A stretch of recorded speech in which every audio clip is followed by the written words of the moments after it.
સ્વાતંત્ર્ય પર્વની ઉજવણીના ભાગરૂપે જેતપુરમાં વહીવટીતંત્ર દ્વારા ભવ્ય હર ઘર તિરંગા યાત્રા યોજાઈ હતી.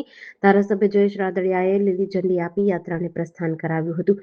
પોલીસ પરેડ ગ્રાઉન્ડથી શરૂ થયેલી તિરંગા યાત્રા શહેરના મુખ્ય બજારો અને માર્ગો પરથી પસાર થઈ સ્વામિનારાયણ મંદિર સુધી પહોંચી હતી.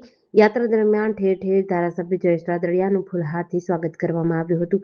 જયેશ રાદડિયાએ જણાવ્યું હતું કે પ્રધાનમંત્રીના નેતૃત્વમાં સમગ્ર દેશમાં હર ઘર તિરંગા અભિયાન ભવ્યથી ભવ્ય રીતે ઉજવાઈ રહ્યું છે. દેશની આઝાદી આપણા સૌ માટે ગૌરવની વાત છે. આઝાદી મેળવવા માટે અસંખ્ય સ્વાતંત્ર્ય સેનાનીઓએ પોતાના પ્રાણોની આહુતિ આપી છે. આવા તમામ વીર શહીદોને યાદ કરીને તેમને શ્રદ્ધાંજલિ અર્પણ કરવાનો આ અવસર છે. સાથે જ આવનારી પેઢીમાં રાષ્ટ્રપ્રેમની ભાવના મજબૂત બને અને તિરંગાની શાન કાયમ અખંડિત રહે તે માટે સૌએ સંકલ્પબદ્ધ થવું જોઈએ. જેતપુર શહેર ખાતે આજે વિવિધ સંસ્થાઓ, વહીવટીતંત્ર, જેતપુર શહેર ભાજપ અને અલગ અલગ જ્ઞાતિ સમાજો દ્વારા આજે ભવ્ય તિરંગા યાત્રાનું આયોજન કરવામાં આવ્યું હતું. 140 કરોડ દેશવાસીઓનું આન બાન એટલે શાન આ તિરંગાનું આપણને સૌને ગર્વ છે.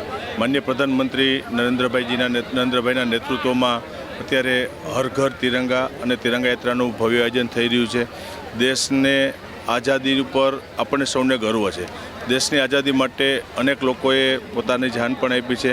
એવા તમામ લોકોને પણ આજે યાદ કરીએ છીએ અને આપણું આન બાન શાન આ તિરંગો કાયમી માટે આપણું એની શાન જળવાઈ રહેવા માટે આપણે સૌ સાથે મળીને પ્રયાસો કરીએ છીએ. આજે એક જેતપુરની અંદર ભવ્ય તિરંગા યાત્રા દરેક જ્ઞાતિ, દરેક સમાજો, વિવિધ સંસ્થાઓ અને સ્કૂલના બાળકો આજે જોડાઈ અને જેતપુર શહેરની મુખ્ય બજારો ઉપર ફરી અને ઘર ઘર તિરંગા અભિયાનને આજે આગળ વધાર્યું છે અને ભવ્ય તિરંગા યાત્રાનું આયોજન થઈ છે. તમામનો હૃદયપૂર્વક આભાર વ્યક્ત કરું છું.